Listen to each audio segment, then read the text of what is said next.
जब जब इंटरव्यू करता हूं कुछ न कुछ बवाल जरूर हो जाता है। उसकी चर्चा पूरे देश में होने लगती है। कई बार आलोचना होती है, खूब सवाल उठते हैं, लेकिन बहुत आशीर्वाद भी मिलता है। और मेरी जिंदगी में तो ये बदनामी मुझे बहुत नाम दी है। इसलिए बार बार मैं जब भी मिलता हूँ आदरणीय आचार्य धीरेन्द्र कृष्ण शास्त्री से, बहुत बहुत धन्यवाद। इस चरण स्पर्श ने न जाने कितनी बदनामी दी है और मैंने इसको अब इसलिए गहना बना लिया है। लोग कहते हैं कि इसने पत्रकारिता को चरण में रख दिया। शुरुआत इसी से करूंगा क्योंकि ये पीछा नहीं छोड़ रहा है। आज फ्लाइट में जाऊं, बस स्टैंड में जाऊं, रेलवे स्टेशन में जाऊं, लोग यही कहते हैं ये बागेश्वर वाला पत्रकार है। विस्तार न्यूज में आपका बहुत बहुत स्वागत है, रायपुर की इसी धरती में एक बार फिर। बहुत बहुत धन्यवाद और विस्तार न्यूज का भी धन्यवाद। दिन बदले, समय बदला, साल बदली और आपका चैनल बदला पर जगह वही थी और समय अलग था। गुड़ियारी वाले हनुमान जी थे और आप बदनाम से नाम पाए और हमें पता नहीं हम क्या पाए, पर इतना पता है हनुमान जी की कृपा बहुत पाए। अभी खोना और पाने का विषय नहीं है। जिंदगी में क्या खोया क्या पाया इसका क्या गम है। अभी तो ये जिंदगी है, लास्ट में क्या लेकर जाएंगे वो पाया हुआ शेष है।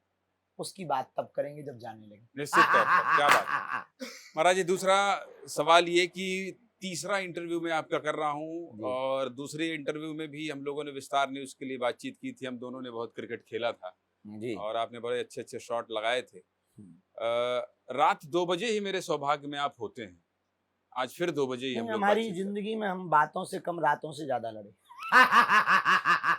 इसलिए जो है हमारी जिंदगी में रातें बहुत अमूमन रात ही हमने अक्सर ज्यादातर सूर्योदय उगते हुए देखे, इसके बाद ही सोए। पहली बातचीत हमारी जब आपकी हुई थी महाराज जी, तब से लेके अभी तक में बहुत बदलाव आ गया आपकी जिंदगी में। आप देखिए, हमारी बातचीत की इजाजत तो आप देते ही हैं और मुझे लगता है कि सवाल सारे पूछ लेना चाहिए जब आचार्य धीरेन्द्र कृष्ण शास्त्री बैठे हों। तब जब यहाँ आए थे तो रायपुर में कथा कर रहे थे और अब मुझे हाथ में गिनना पड़ेगा तो बहुत वक्त लग जाएगा कि अब तो न जाने कई देशों में कथा कर रहे हैं। जी। अब बहुत बड़े आचार्य हो गए हैं आचार्य धीरेन्द्र कृष्ण शास्त्री और बहुत भी वीआईपी भी हो गए हैं। अब प्लेन में चलने लगे हैं, 60-60 हजार रुपए का चश्मा पहनने लगे हैं, 1-1 2-2 लाख का जैकेट पहनने लगे हैं। बहुत बड़े हो गए हैं अब आप पहले से। हम आदमी वही हैं, आपकी दृष्टि बहुत बड़ी हो गई है, उसके लिए बहुत बहुत धन्यवाद हम आदमी, हमारी जो औकात कल थी वो आज है। 2023 में जो मिले थे वही है। गुड़ियारी वाले हनुमान जी में ही कथा सुनाई थी, वहीं सुनाई है। वहीं ठहरे थे जहां उस साल ठहरे थे। वही आचार्य धीरेन्द्र कृष्ण शास्त्री 2023 में वहीं ठहरे थे। 2025 वाले धीरेन्द्र कृष्ण शास्त्री भी वहीं ठहरे, जिनके लिए आपने अभी अभी बड़े बड़े संबोधन लगाए हैं। भगवान करे आपके मुंह में घी शक्कर हो कि जो आपने नाम लिए हैं उन पर हम ऐसे ही चलते रहे और लोग जलते रहे लेकिन प्लेन वाला मामला थोड़ा बताइए। सबको लगता है कि यार बताइए, धीरेन्द्र शास्त्री जी प्लेन से चलने लगे हैं। मतलब एक कथावाचक जो है वो इतने बड़े हो गए कि प्लेन के नीचे चलते ही नहीं है। इस पर सवाल है। हम बैलगाड़ी से भी चले, किसी ने देखा नहीं। पैदल भी चले, ये किसी ने देखा नहीं। आज भी गाड़ियों से 1-1 हजार किलोमीटर का सफर करते हैं, कोई नहीं देखता। यजमानों की श्रद्धा है, वो कहते हैं कि आप पधारिए और हम आपको भेज रहे हैं। हम मना नहीं कर पाते। आपने कहा कि आपको यहाँ इंटरव्यू करना है, हम मना नहीं कर पाए। और जैसी व्यवस्था है, अब आप चाहे 5 लाख वाला कैमरा लगाओ या 50 लाख वाला, ना कैमरा अपना है ना इससे हमें कोई ममत्व है। लगा दो तो ठीक है, चाहे मोबाइल में रिकॉर्डिंग कर लो चाहे कैमरे में, हमें कोई फर्क नहीं पड़ता है। ऐसे ही हमें कथा के लिए आना है, चाहे आप हमें रेलगाड़ी पे बुलाओ या बैलगाड़ी पे या फिर प्लेन पे बुलाओ। ये आपकी श्रद्धा है कि आप हमको भूला किस पे है। हम चल नहीं रहे हैं, लोगों की श्रद्धा है और उस पर कोई वो चलवा रहा है तो किसी की श्रद्धा का दुत्कार करना भी एक अपराध है। हमें लगता है कि इस देश में नाचने वाले, गाने वाले, देश में घोटाला करने वाले जब पर्सनल चार्टर्ड रख सकते हैं तो हम हवाई जहाज की टिकट पे चल तो सकते हैं।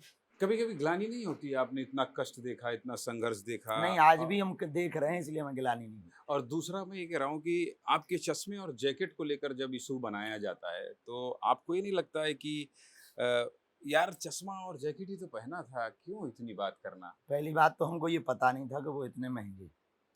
दूसरी बात, हमको कंपनी ब्रांड के बारे में इतना कुछ खास ठीक पता नहीं था। चश्मा अच्छा लगा, किसी ने दिया, अपन ने पहन लिया। स्मार्ट आप आपकी ही हैं। श्रद्धा है, आप कुछ हमें दे दो, अभी हम रख लेंगे, पहनने वाला होगा तो पहन लेंगे, सिर पर रखने वाला होगा खपड़िया पर रख लेंगे, साइड वाला होगा साइड पर रख देंगे। अब वो है क्या, हमें इससे मतलब नहीं कि वो ब्रांड है या नहीं, हमारे लिए श्रद्धा ही ब्रांड है। अब वो चाहे 60 का हो या 60,000 का हो, व्यक्ति की भावना हमारे लिए ब्रांड है, हमसे जुड़े हुए लोगों की भावना हमारे लिए ब्रांड है, हनुमान जी की सेवा करने वाले लोगों की भावना हमारे लिए ब्रांड है, और उसकी कोई कीमत नहीं होती। रही बात हल्ला मचाने की, इससे कुछ खास फर्क नहीं पड़ता है। अब तो आप आदत हमारे सी पर हो गई है, एक गाना है तो अब तो आपकी भी आदत सी हो गई होगी। लोग वाटर प्रूफ होते हैं, हम गाली प्रूफ हो गए। पिछली पदयात्रा की थी महाराज जी आपने, और जब पिछली पदयात्रा की थी तो विस्तार न्यूज़ ने उसको बहुत बृहद तरीके से कवर किया था। ना केवल जी। आपकी पदयात्रा बल्कि कैसे हज़ारों लाखों लोग आए थे जो वो खाना खा रहे हैं, कैसे सो रहे हैं। और अब मैंने सुना है कि आप एक और पदयात्रा करने वाले हैं। उसकी क्या रूपरेखा है और इसके पीछे का उद्देश्य? संकल्प और उद्देश्य तो एक ही है जो 2023 में आपके इसी मंच से छत्तीसगढ़ से लिया था, तुम मेरा साथ दो, मैं तुम्हें हिंदू राष्ट्र दूंगा। बस उसी संकल्पना को लेकर के, सामाजिक समरसता के विषय को लेकर के, यमुना जी से यमुना तक की पदयात्रा है, दिल्ली से वृंदावन तक की पदयात्रा है। एक ये केवल विचारक यात्रा है। हमारा काम है हिंदुओं का डर मिटाना, हमारा काम है हिंदुओं को सबल बनाना, हमारा काम है हिंदुओं के अंदर वैचारिक क्रांति भरना, हमारा काम है हिंदुओं को प्रखर व मुखर करना, हमारा काम है हिंदुओं को बुजदिली से बाहर निकालना, हमारा काम है कि हिंदू केवल पूजा पाठ को ही धर्म ना माने, अधर्म के खिलाफ आवाज उठाने को भी धर्म समझे। बस उसके लिए हम विचारिक यात्रा लेकर निकलते हैं। पहली यात्रा बहुत सफल रही, दूसरी यात्रा हमें भगवान पे और हिंदुओं पर भरोसा है। जिन जिन हिंदुओं का जमीर जागेगा वो आएगा, वरना हम तो चलेंगे ही चलेंगे, ये तो पक्का है। तब तक ना रुकेंगे, ना झुकेंगे, ना ठहरेंगे, ना मिटेंगे, जब तक हम इस देश में कुछ बड़ा नहीं कर लेंगे, जब तक इस देश में हम हिंदुओं के लिए कुछ अच्छा नहीं कर देंगे। कितना बड़ा महाराज जी? इतना बड़ा कि जिस दिन हिंदू राष्ट्र हो जाए, इतना बड़ा जिस दिन राम के ऊपर उंगली ना उठे, इतना बड़ा जिस दिन राम के होने का सबूत ना मांगा जाए, इतना बड़ा जिस दिन रामचरितमानस को न जलाया जाए, इतना बड़ा जिस दिन गाय माता को रोड को बैठा हुआ ना देखे, बस इतना बड़ा हो पाएगा? हमने सुना है, किसी शायर की लाइनें थी कि तबीयत से पत्थर उछाल कर तो देख, कौन कहता है आसमान में सुराग नहीं। साथ मिल रहा है? जब आपने अलख जगाई थी जिस समय से लेके अभी तक में लोगों का साथ मिल रहा है? आप तो पूरे देश विदेश में घूम रहे हैं, लोग आपको कह रहे हैं कि महाराज जी चलिए, और दिल से शरीर से आत्मा से आपके साथ जुड़ रहे हैं। आप हमारी बात को सुनेंगे तो यू भले ही आप हमें भले ही लाइक ना करो तो but you know ignore me. हम तो कभी शुरू से नहीं कर रहे हैं। नहीं, दुनिया भी आप मुझे सुनेंगे तो ये पक्का है कि यदि आप हमें पसंद नहीं करेंगे तो आप मुझे इग्नोर भी नहीं करेंगे, क्योंकि हमारी जितनी बातें हैं वो सैद्धांतिक बातें हैं, जितनी बातें हैं वो तर्कपूर्ण बातें हैं, जितनी बातें हैं वो तथ्यात्मक बातें हैं, जितनी बातें हैं वो सिर्फ और सिर्फ वो सत्य है जो इस देश में बोलने की हिमाकत लोग नहीं करते, बस और कुछ भी नहीं। लोग साथ देते हैं, जो सत्य के पुजारी हैं वो साथ देते हैं, जो सनातन के उपासक हैं वो साथ देते हैं, जिनके मन काले हैं, स्टेटस भगवान वाले, वो साथ नहीं देते। स्टेटस भगवान वाले मतलब? कुछ लोग ऐसे हैं जिनके स्टेटस तो भगवान वाले हैं पर मन बहुत काले। कॉलर ट्यून भगवान वाला रहता है लेकिन हाँ, हाँ। उनके मन बहुत काले होते। और हमारे एक बहुत अच्छे मित्र हैं, उन्होंने कहा था काले नाग से ज्यादा काला मन वाला आदमी खतरनाक होता है। जी। प्रधानमंत्री आए धाम और राष्ट्रपति भी आई। पूरे देश में चर्चा हुई, पूरे देश में ये कहा गया कि आचार्य धीरेन्द्र कृष्ण शास्त्री बड़े कम उम्र के संत हैं और उनका बड़ा प्रभाव है। देखिए प्रधानमंत्री पहुंचे हैं। वो क्षण, वो पल, आज चूंकि मेरी मुलाकात आपसे हुई है, प्रधानमंत्री का किसी धाम पर आना, और देश के प्रधानमंत्री हैं लेकिन बालाजी से बड़े नहीं हैं, ये मैं समझता हूँ, पर आपके लिए भी बड़ा अद्भुत क्षण रहा होगा। वो अनुभव थोड़ा मैं जानना चाहता हूँ। जब वो आ रहे थे तो किस तरह की तैयारी, किस तरह का आओ भगत, किस तरह का स्वागत, आपके मन में क्या चल रहा था, क्या विचार चल रहा था? देश के माननीय प्रधानमंत्री जी श्री नरेंद्र मोदी जी, निश्चित रूप से उनका विजन और मिशन बहुत बड़ा है, बहुत अभूतपूर्व उनकी सोच है और करने का तरीका बहुत अभूतपूर्व। इस देश ने एक चीज तो बहुत अच्छी पाई कि देश अच्छे हाथों में, इसमें कोई संदेह नहीं। हम इसलिए भी नहीं कह रहे हैं कि वो हमारे यहाँ आए इसलिए हम बहुत प्रशंसा कर रहे हैं, ये बात तो विदेशियों ने भी कही, जिनका भारत से कोई खास लेना देना भी नहीं। और छोटी सी जगह, एक आजादी के बाद 1947 के बाद भारत, आजाद भारत में पहली बार ऐसा हुआ है किसी एक छोटे से गांव में एक स्थान पर 3 दिन के अंदर प्रधानमंत्री और राष्ट्रपति पहुंचे। 23 फरवरी को माननीय प्रधानमंत्री जी पहुंचे और 26 फरवरी को महामहिम राष्ट्रपति महोदया पहुंचे। ये बहुत अभूतपूर्व घटना हुई और ये केवल और केवल हनुमान जी की कृपा से। ये बालाजी का प्रताप था, हनुमान जी का प्रताप था, उस स्थान का प्रताप है, वहाँ की मिट्टी का प्रताप है, वहाँ बालाजी जो आशीर्वाद दे रहे हैं, जो झोली भर रहे हैं, उसका प्रताप है। और सहज से आमंत्रण को प्रधानमंत्री जी ने बहुत गंभीरता पूर्वक लिया। हम तो निमंत्रण इसलिए दिया था, जब मिले थे कि आमंत्रण दे देंगे हॉस्पिटल के लिए तो आ जाएंगे वो, तो बहुत कृपा हो जाए, आ जाएं तो ठीक है। पहले शुरुआत में ये सोचा कि दे देते हैं कि मुख्यमंत्री को ही फोन लगा देंगे, 2-4 बार मुख्यमंत्री आएगा, औकात बढ़ जाएगी।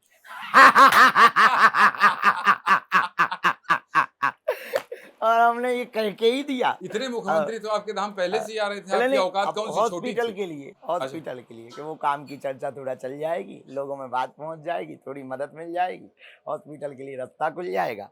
हमें क्या पता था, हमने तो कहा उनका साहब ऐसा ऐसा विचार है। तो बोले क्यों बनाना चाह रहे हैं? उनका मामा इसलिए साहब हमारे मन में ये है कि देश में अस्पतालों में मंदिर बहुत है, हम मंदिर में अस्पताल देखना चाह रहे हैं। बोले बहुत बढ़िया। तो बोले बनाओगे कैसे? हम कहा जैसे आपने राम मंदिर बना दिया।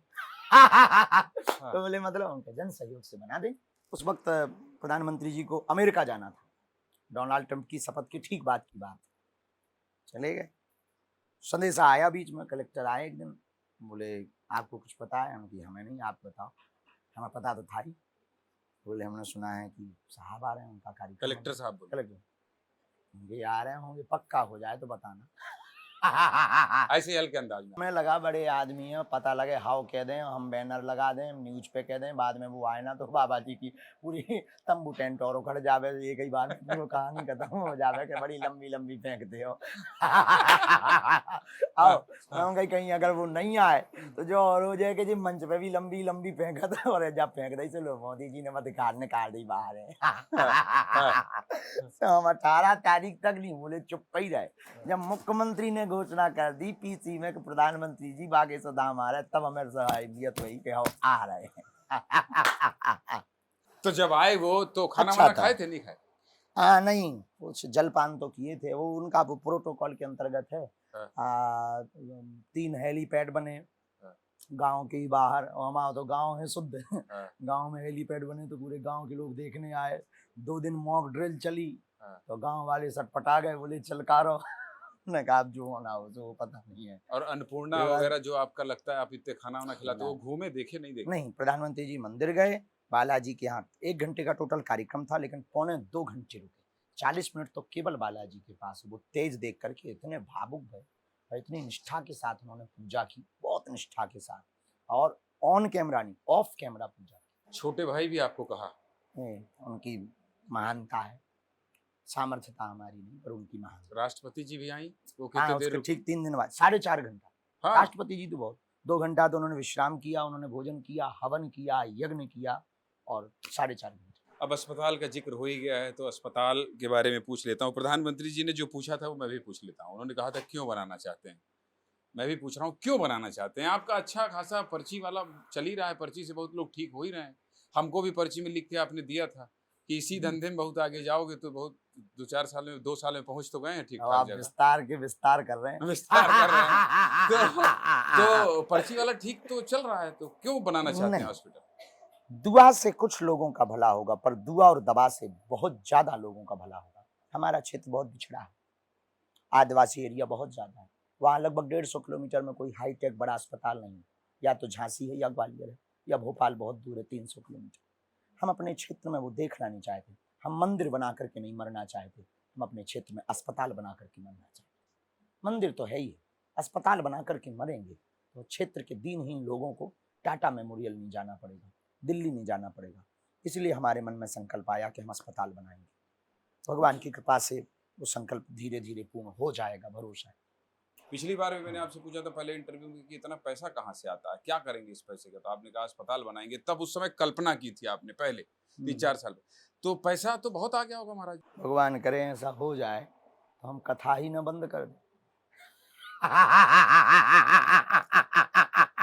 काय को माथा पच्ची करे, मदाम पे रह के सेवा करेंगे, वहीं पे भजन कीर्तन करेंगे, वहीं पे बेटियों का विवाह करेंगे, उसके हम ब्याज भर में हमारी जिंदगी कट जानी है। कहीं से जुगाड़ उगाड़ हो तो लगवा दो भैया, बाहर में गया अरे है। आपसे बड़ा जुगाड़ कोई, देश भर में आपके इतने श्रद्धालु, इतने अनुयायी। पर हमने कभी धन के प्रति याचना नहीं की, और कहना सरल है, 1 करोड़ में भी 100 लाख होते हैं। 1 करोड़ अगर आपको जोड़ना हो ना, 100 लाख जोड़ना, तब 1 करोड़ बनता है।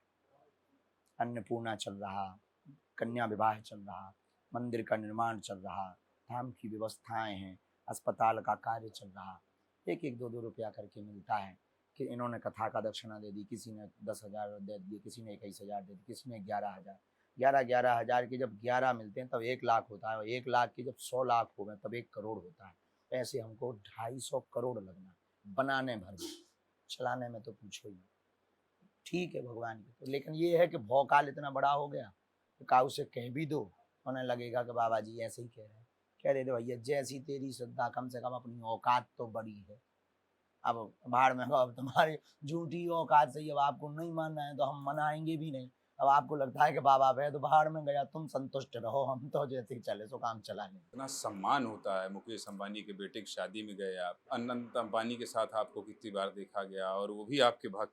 अंबानी जी लोगों को कह दीजिए कि एक अस्पताल बना दो, वो लोग मना थोड़ी करेंगे आपको। हमने याचना नहीं की, किसी से नहीं की, ना उनसे की, चर्चा भर की, याचना नहीं की, ना ये कहा कि आप बना दीजिए। उनका भाव जगेगा तो बना दो। मतलब जिनको लगता होगा कि ये बहुत पैसा आ रहा है, कुछ लोग कहे कि इस समय अगर कोई सबसे अमीर बाबा है तो वो सिर्फ आचार्य के शास्त्री हैं, उनके उनसे किसी ज्यादा भी पैसा जगह किसी। पर प्रधानमंत्री जाते हैं तो वो ऐसे नहीं जाते। इस देश में आईवी है, इंटेलिजेंट ब्यूरो है, इस देश में जीएसटी है, इस देश में रॉ है। 10 प्रकार से पहले जांच होती है, उसके बाद ही प्रधानमंत्री कदम रखते हैं।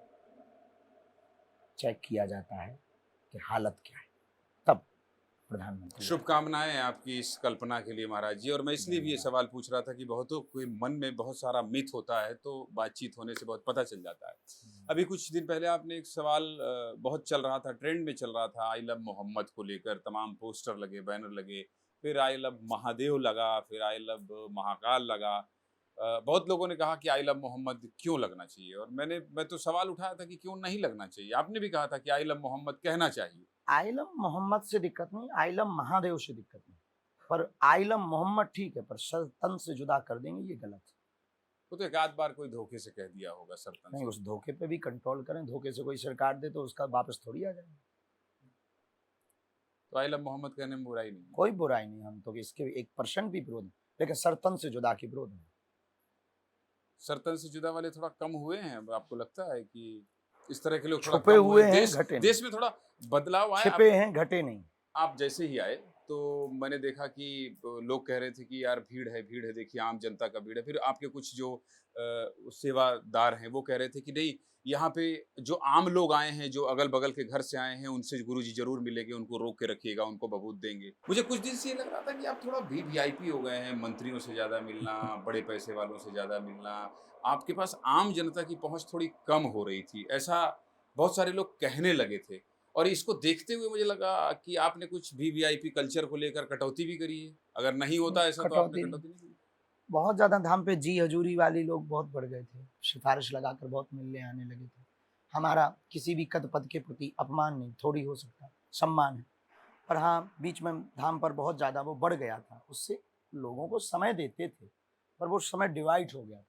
अब अपन ने उसको बदल दिया है। क्या किया आप नई व्यवस्था के तहत? धाम पर शुद्ध है, आप वीवीआईपी वीआईपी बन करके आएंगे, आपको मिलने को नहीं मिलेगा। सिफारिश लगाएंगे, आपको मिलने को नहीं मिलेगा। भक्त बनकर आइए, टाइम लेकर के आइए, जो हम पे टाइम होगा हम आपको देंगे। आप पुलिस बल लगा करके हमसे नहीं मिल पाएंगे। साधु आदमी हैं हम, तो भैया आशीर्वाद देने हमारे लिए सब समान है, राजा हो या प्रजा हो। क्योंकि हमें जो हनुमान जी ने सिद्धि या शक्ति दी है वो जी हजूरी करने के लिए नहीं दी है, लोगों के भला करने के लिए। बिहार में भी मैंने आपको कवर किया है। बिहार पटना में जब आपकी कथा थी, बड़ी ऐतिहासिक कथा थी, भयंकर भीड़ थी, और मैं वहां भी गया था। बिहार में चुनाव का ऐलान हो गया है, 14 तारीख को नतीजे आ जाएंगे, और 6 और 11 को मतदान होना है वहाँ। बिहार में आपके भक्त बहुत बड़ी संख्या में हैं, उत्तर प्रदेश में भी बहुत बड़ी संख्या में है। चुनाव है तो आप भी जाएंगे बिहार, आपका जाना होगा इस बीच में। हम किसी पार्टी के समर्थक थोड़ी जो हम जाएंगे। लोकतंत्र भी तो बहुत बड़ा पर्व है इस देश में। हाँ, लोकतंत्र पर्व है तो यहीं से प्रार्थना कर देंगे, बाकी चुनाव से हमारा क्या। हम आध्यात्मिक व्यक्ति हैं, राजनीतिक थोड़ी जो हम जाएंगे, ये राजनेताओं का काम है।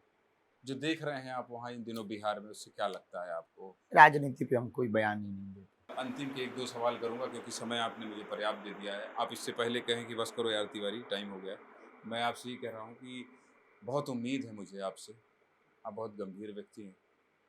अब तक मेरा सूट नहीं सिला पाया है महाराज जी, और वादा आपने किया था मुझसे कि जब हमारी शादी होगी ज्ञानेंद्र तो तुमको सूट हम सिला के देंगे। तो शादी की, जैसे सलमान खान से लोग पूछते हैं शादी के लिए, वैसे ही एक तुलना नहीं कर रहा हूँ मैं, एक युवा, एक स्मार्ट बैचलर आप भी हैं इस देश में। शादी के लिए मैंने सुना है कि मम्मी जी दबाव बना रही हैं, मम्मी जी कह रही हैं कि बेटा आप शादी कर लो, लेकिन आप दुनिया भर की शादी ओढ़ लिए हैं, सामाजिक आध्यात्मिक। क्या विचार है? करेंगे रुक के। नहीं नहीं, एक लाइन में नहीं चलेगा महाराज जी। कोर्ट का मसला है, शादी तो है ही है, कोर्ट भी एक बड़ा मसला है। अब आप जब कोर्ट सूट देंगे तो ठीक ही लगेगा। और नहीं, करेंगे तो कोट देंगे नहीं करेंगे तो हलवा देंगे करेंगे, ये पक्का है। कब करेंगे ये पक्का नहीं है, क्योंकि हमारा एक ही नियम है, कोई नियम नहीं। कितने साल के हो गए महाराज जी आप? 96 से लगाओ, 4-7-1996 कितना हुआ जी? 29 29 के हुए, अभी कुछ खास उम्र थोड़ी 35 साल तक है शादी, तो मैं 29 के आप हैं, 39 का मैं हूँ, 10 साल आपसे बड़ा हूँ उम्र में। तो महाराज जी मुझे लगता है कि बातचीत हमारी आपकी पूरी हो गई है। धन्यवाद, विस्तार का और विस्तार हो। आपका बहुत बहुत धन्यवाद आचार्य धीरेन्द्र कृष्ण शास्त्री जी, तमाम सवालों के जवाब देने के लिए। आपके भक्त, आपको चाहने वाले, आपको वो आपने कहा ना कि मुझे पसंद करो या ना करो पर इग्नोर नहीं कर सकते हो, तो जो नापसंद करते हैं वो भी आपको सुनना चाहते हैं, जो पसंद करते हैं वो तो सुनना ही चाहते हैं। इसलिए मैंने उन तमाम सवालों के जवाब ढूंढने की कोशिश की। जब भी मैं आचार्य धीरेन्द्र कृष्ण शास्त्री से संवाद करता हूँ तो मेरी कोशिश होती है कि हम लोग इसी तरह से बात करें, बेफिक्री से बात करें, बिना लाग लपेट के बात करें। अगली बार मिलेंगे कुछ और नए सवालों के साथ, महाराज जी कुछ और लक्ष्यों की पूर्ति हो जाने के बाद। तब तक के लिए इजाजत दीजिए, नमस्कार।